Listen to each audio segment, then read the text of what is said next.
please settle down so that we can resume. Mababa pa rin itong ating oras at marami pa ang nakalistang magtatanong. So, hearing is now resumed.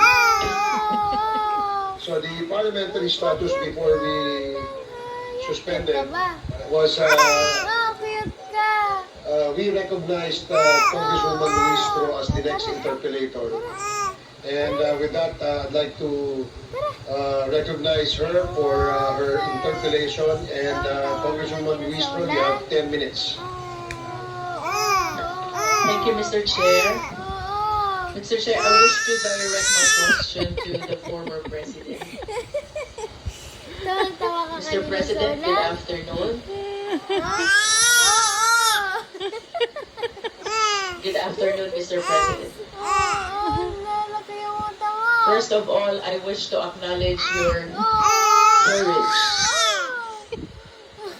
in taking full responsibility, full legal responsibility to all the victims of war on drugs,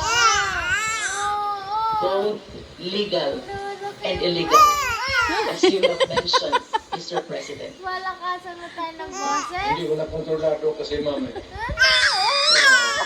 And Mr. President, I wish to manifest that it is my humble